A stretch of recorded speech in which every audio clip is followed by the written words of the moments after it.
Hello and welcome back to another episode of the Scottish Land and Estates podcast, ScotLand Matters, where we explore the big issues shaping rural Scotland. I'm Cameron Gillies, Head of External Affairs here at Scottish Land and Estates. I'm very pleased to be joined in today's episode by Anna Gardiner, our Senior Policy Advisor for Business and Property, alongside Eleanor Kay, SLE's Specialist on all things agriculture and climate.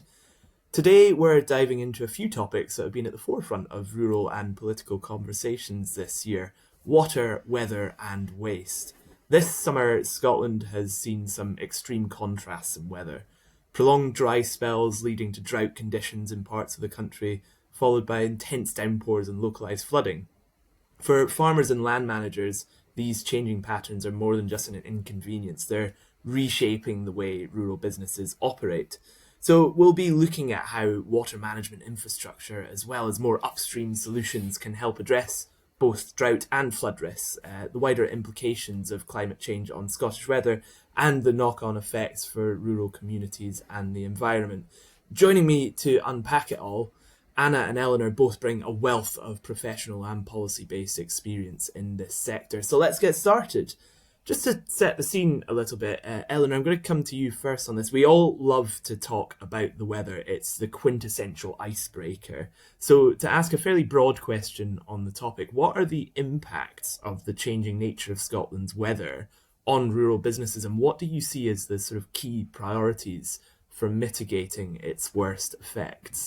Yeah, it's a great question. So the impact is already significant and it's rising. So we're seeing more intense winter storms, more variable rainfall and warmer, drier summers, which are all inevitably raise costs and have quite a large element of operational risk for farms and forestry but also all rural enterprises where we may see some infrastructure challenges there as well. So in terms of priorities, we're with my agri hat on, we're looking at protecting productive capacity, so soil, livestock, crops, and that covers trees as well.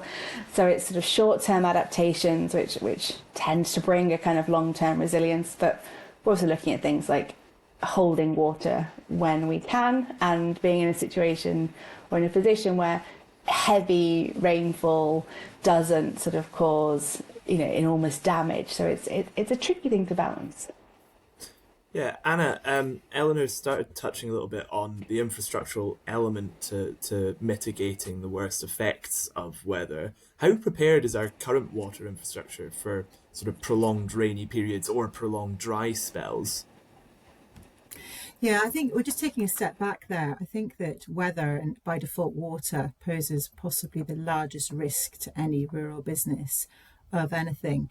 And I think when it comes to sort of looking at preparation for these sort of things or dealing with these sort of risks is essentially it's the need to focus on what you can control. And as part of that, knowledge is power. In terms of the more you know about your infrastructure, then the more you know about everything that plays into that water thing, the better prepared you're going to be. Yeah, I think it's an interesting thread. Do you think there's any sort of practical measures that farmers and rural business owners can be taken now to manage water more efficiently, whether that's infrastructural or sort of soil-based solutions, as Eleanor started alluding to there? Yeah, I mean, there are so many different practical measures, and it essentially depends on what your business type is, what your outputs are, and that could be housing, it could be a distillery, it could be water troughs for beasts. There's so many different outputs. You've also got to think about the biodiversity on the land. You don't want to be sort of holding back the water so you can make sure that your cows have got enough to drink if you're going to starve the river from all the fish from having their river to swim in and to live off. I think a key practical measure is metering. I think metering is something that is not done enough. It is something that if you're on a water main, metering is done by default because you are being charged for how much water you consume. But if you're on a private supply, meters are very rare unless you've got a much more sophisticated system that's been thought of in recent years. But when you think about private water supplies throughout Scotland, a lot of them are extremely old, and they have just been I suppose you kind of take them for granted over the passage of time. You know, they do the job and everything, but as something gets older, things break, all that sort of stuff, and you need to understand, you know, more about your system to actually understand where the flaws are in it. And so I think metering to understand where your usage is a key element of that. Yeah, and Eleanor, I know that this is an issue that you're quite close to, both in working with farmers and with the Scottish Government in terms of proposing solutions for flood resilience. Do you think there's a greater role for sort of technology and innovation to play in improving our water resilience? I think it depends where we look at the technology and what we think it's going to do. I think we sometimes be quite quick to jump straight into tech being the solution for things like this. But you know, at its kind of at its bare bones, water management and water holding is in the soil, and we all know, I will talk about soil until the literal cows come home, but things like soil organic matter in a non-farm situation, we know that can increase the water holding capacity of the land.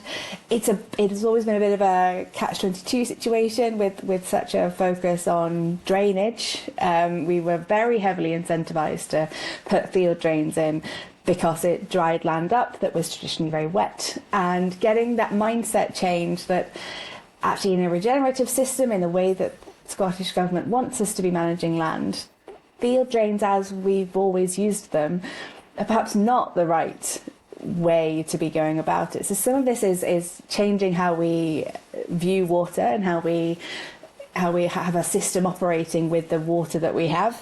So there are lots of different things that we can look at from sort of tech solutions. This is more about understanding your water usage. So it is metering at its heart.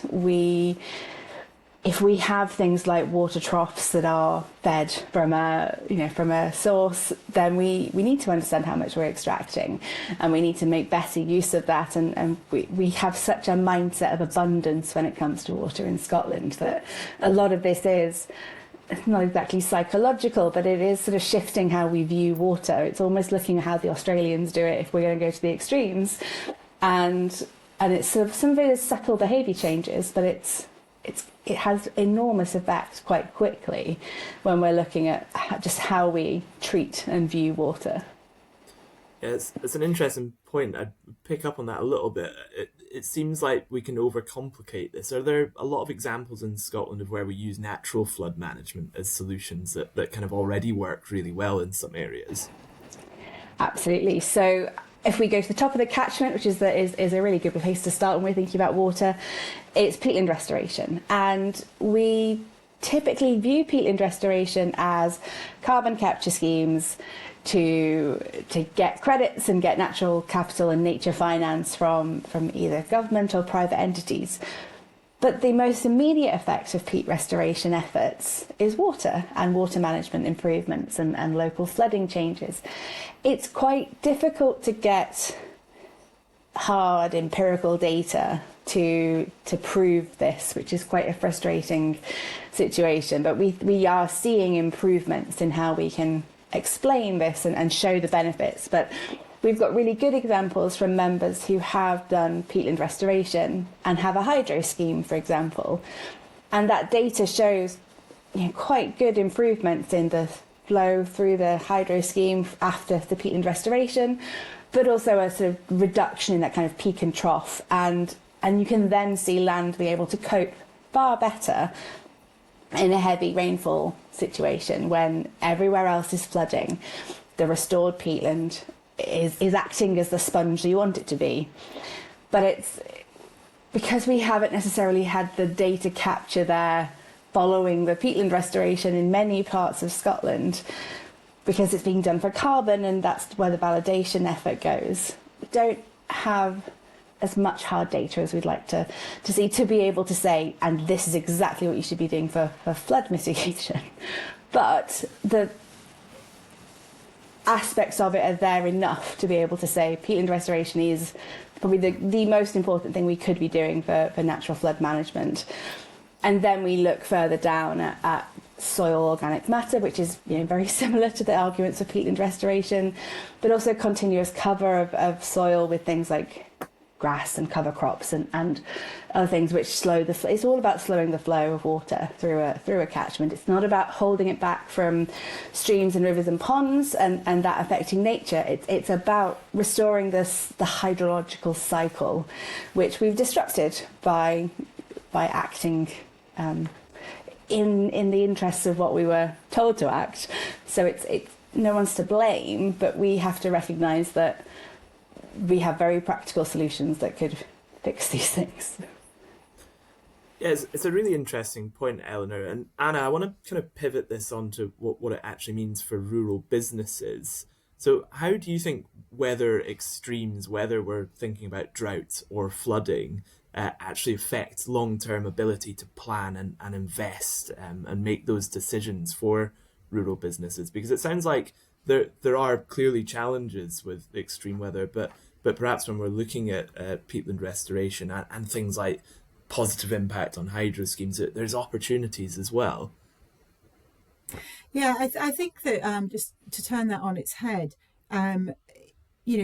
reacting to weather extremes is not really the best approach. You need to be proactive. We know that these are happening more. There's no secret about this. So the people who are going to be most resilient in with their rural business are those who actually think, okay, what's my contingency should this happen, whether it's a drought or a major flood or whatever it might be. And this is why I talk about that importance for knowledge and data capture, whether it is upstream in the catchment, as Eleanor's just been talking about, or whether it's in your consumption, is absolutely critical. And the basic things are things like mapping your infrastructure, know where everything is, understand it beyond the pipework. Don't ignore your field drains when you're mapping out your private water supply system.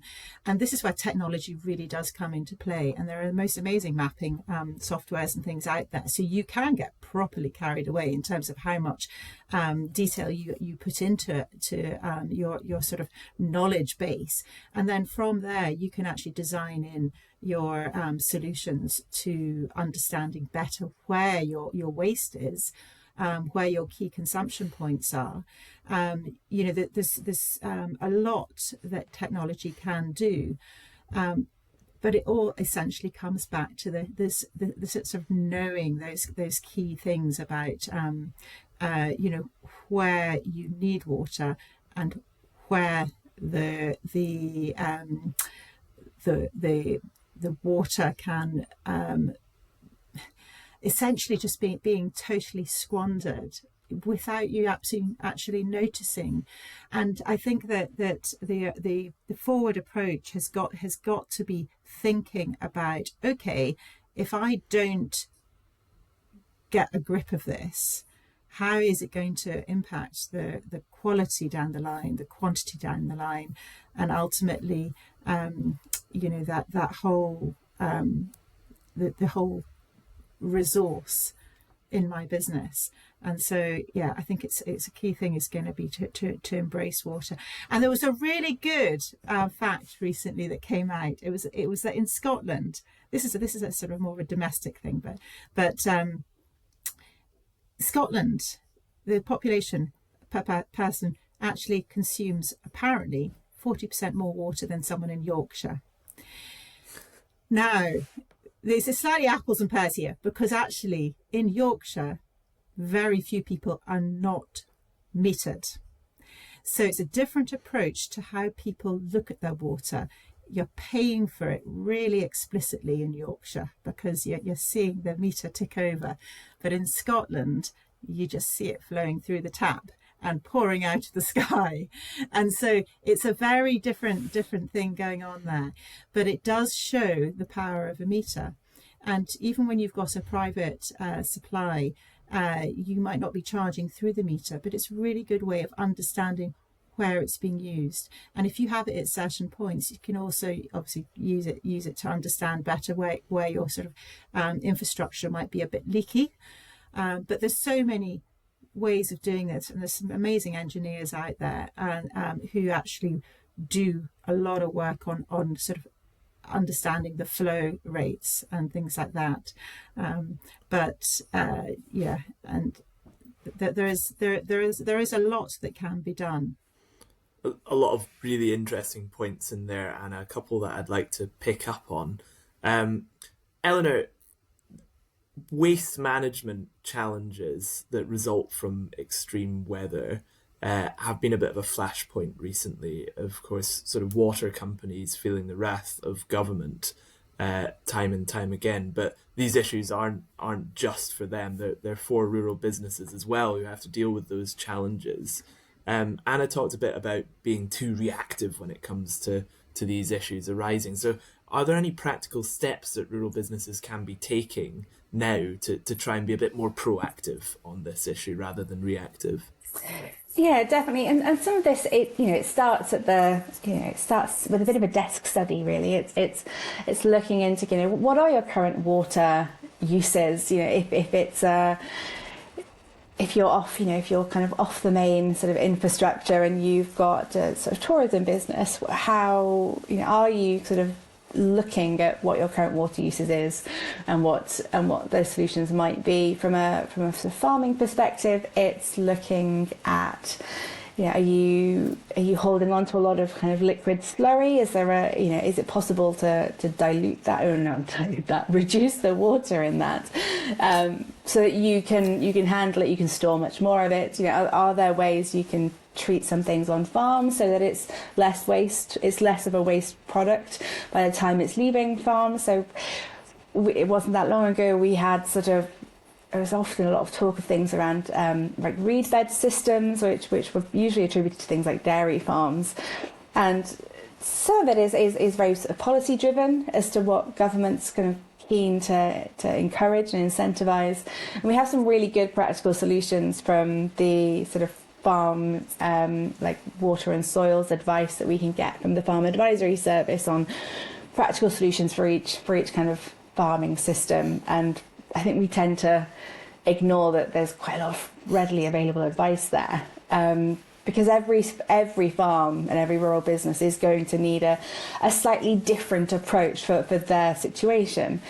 But even from sort of rainwater harvesting, that's reducing the amount of water that goes straight down the drains, which was one of the water companies have a lot that they're going to have to do themselves, and we won't get into those issues. But there are things that we as individuals can do, whether that's a homeowner or a business. There are lots of things that we can do when a heavy rainfall occurs that is just slowing how quickly that gets into the infrastructure, and pairing that with natural solutions is critical. These cannot, they will not solve each other, and one will not solve everything. So we have to build in both and not go for the engineered solution. We quite like cutting a ribbon, especially officials. Sometimes that is where we put a lot of our effort into concrete and ribbon cutting, which is controversial, I expect, as opposed to blending these all together. Yeah, and picking up on another point we kind of discussed briefly there as well. Do you think, Anna, that there's more need for joined up thinking between different sectors on this? We talked about the farming sector, we talked a little bit about water companies there, about hydroelectric schemes, about all of these sectors coming together. We've got farming, forestry and tourism and all of these parts that make up the wider rural sector. But do you think that they work together enough to tackle these issues? Or do you think that there's scope for them to be a bit more collaborative in their approach? Oh, I think there is always scope for better collaboration. Even the data sharing element. With hydro schemes, they monitor the water flow to such a high degree, and that gives so much more understanding on so many different aspects. They're doing it purely for their turbine. However, the information that they're gathering is useful for so many other things as well. So that's just one example of sharing data.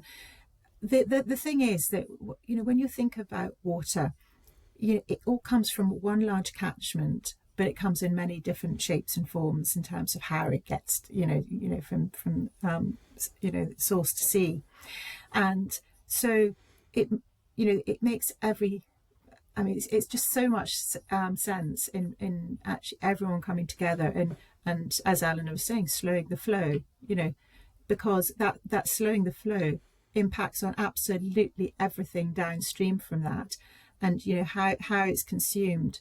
And I think that you sort of almost have to go to understand those consumption trends first, almost before and actually go back up the way to really grasp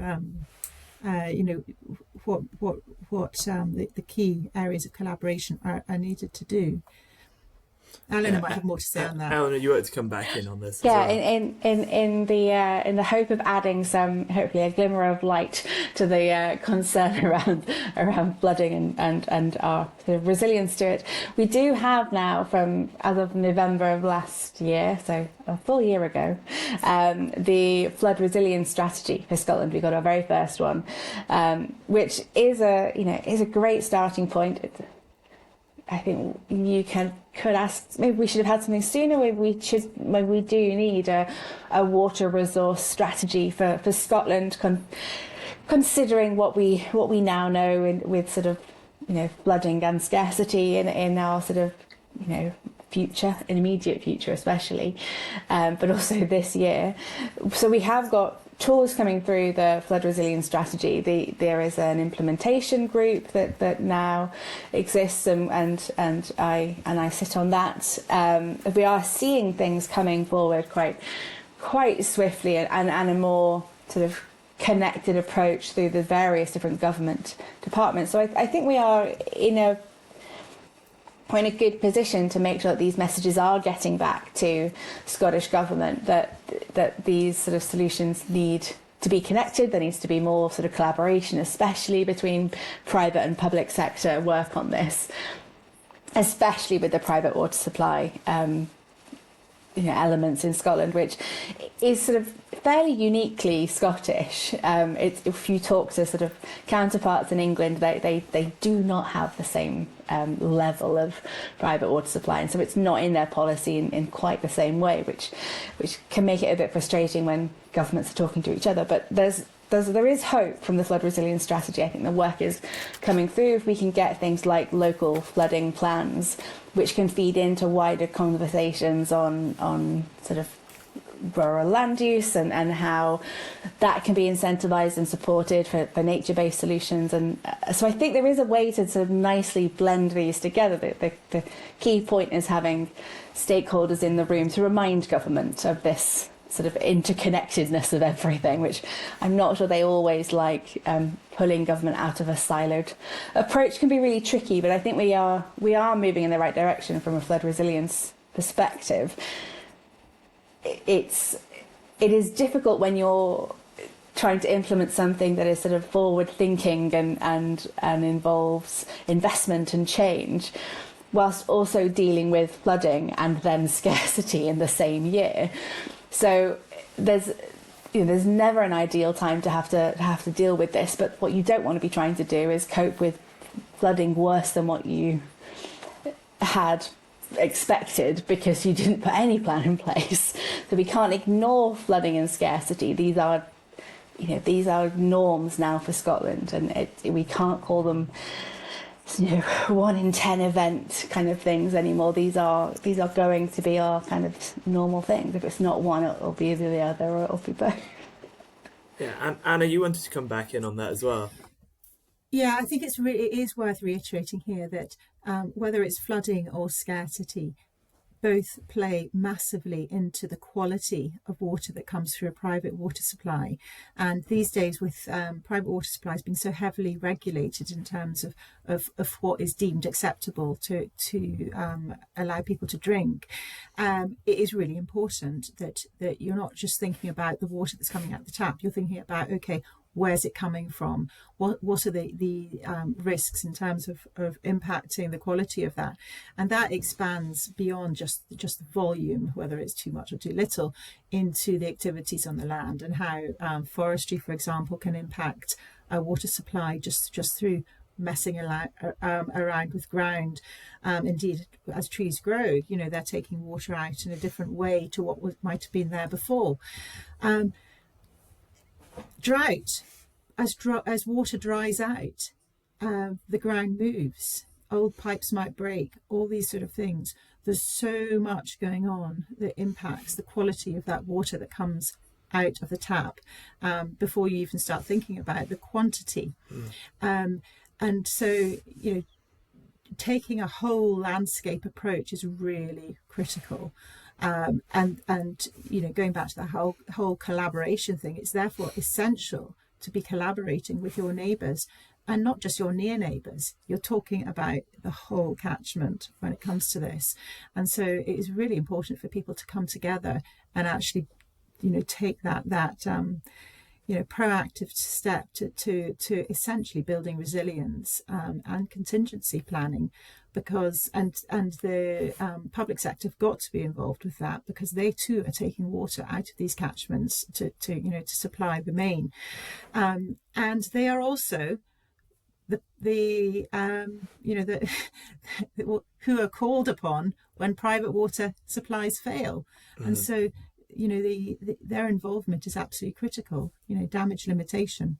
Yeah, we are coming to the end of today's episode, and it's been a really interesting, really solution-focused discussion that we've had, so I'm really pleased with that. But I do always like to ask at the end of the episode on a policy discussion about the one change that you both think that we could make in terms of policy to improve rural Scotland's resilience to extreme weather. And to add to that, I was driving back down to Edinburgh from Aberdeen yesterday, listening to North Sound like any good northeast loon does, and an advert from Scottish Water came on the radio, telling us about how during times of drought, it is winter that allows us to replenish that supply. So we need to be thinking about water management year round, whether it's trying to utilise the increase in downpours and deepest, darkest winter, so that we have that resilience when we come to summer. So if you could make a policy intervention and give a message to the public as well about what they can do to support better water and waste management for rural areas, what would it be? I'll come to you first on that, Anna. My policy intervention is thinking about housing. Rural housing is not all made even. Some rural housing is in relatively accessible locations. Some benefits from the Scottish Water Main. Others is very, very, very, very far away. And as a result, private water is the only solution. Yet the Scottish Government gives a grant to help upgrade a private water supply, which is £800 per house. But it has absolutely no regard whatsoever as to what the solution is to enable that property to have water that meets the standards that are set out by essentially the government. So that £800 needs to be changed so it actually fits the solution, and it's not just a flat rate, because it's an up to £800, and £800 does not scratch the surface of some places when you've got boreholes that need to be considered, miles of piping, all that sort of thing. So that would be my big policy ask is, let's actually think about a grant system that works with, the nature of the property. I think there's a whole And then, episode in that piece that you're talking about there, Anna, on the fact that we need to just have a think about what these policy interventions mean for people who live and work in rural areas from a government which sometimes doesn't get that right. Sorry, I've interrupted your flow, but on you go. okay, no, I was actually just moving on to what can people do. I think people just need to be mindful about how they use water. Think about how long your shower is, how long your hose is on in your garden, all the basic stuff that gets told to us time and time and time again, but typically only when we're in a drought. We need to, as you said a moment ago, be thinking about it every day, because it is not a single day event. You know, that water consumption is a worldwide thing, and we need to be thinking of it in that sort of way. So it's a bit like the money. Look after the pennies, the pounds will look after themselves. Excellent. A great message. Public service broadcasting coming to you from the ScotLand Matters podcast. Eleanor, the floor is yours.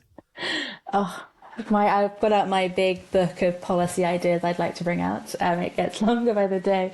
I think not wishing to have another strategy, because better for strategies, but I do think we probably do need to at least a policy exercise of a sort of Scottish water resource management, or at least what we've got, where is it, what's its current kind of state of play, to really give us a good foundation for how we send out the right sort of policy changes. And there are lots I think we need to see. I would argue we don't value natural water management and the solutions that it can bring. It's often a kind of forgotten benefit when we're looking at kind of nature solutions, and we're looking at it far more from a carbon angle rather than the water benefits. And that's very frustrating when you're trying to engage with local communities, and we need to engage with local communities, and we're being encouraged to engage with them even more. Tangible differences to a local community have a far stronger effect and are far more compelling than arguments on carbon units and biodiversity credits. But if you can explain to a local community that this work potentially reduces their flooding risk, and that in the long run could reduce their housing, their insurance premiums, and could mean that their children get to go to school more days of the year because it's not closed because of a flood, and it's not closed because the water supplies run dry, and that the local shops and businesses will be able to operate because of these solutions. Because stopping a flood at the point at which it turns into a flood is too late. So we need to think of these policy interventions at the top of a catchment when we do have a lot of them already. And this isn't arguing for more policy and more intervention necessarily at the top of catchments for things like peat and trees, but this is about making sure that the messaging gets further down to those who benefit from this work, because it's not cheap to do, it's not easy to do, but some of these benefits are quite immediate, whilst it's still looking a bit ugly. And we can't forget that. So I would like to see a policy that just shifts to marketing nature-based solutions a bit better and explaining these benefits to local communities. And that actually in the long run, we should see benefits in terms of public spending elsewhere. Because you can never fully future-proof a concrete-based flood defence, ever. Because it will always be being challenged by something else, especially if you're building houses on floodplains, but that's a separate thing. It's a bugbear of mine. But it just because you've protected a bit of a town from flooding doesn't mean you should then put another bit at risk.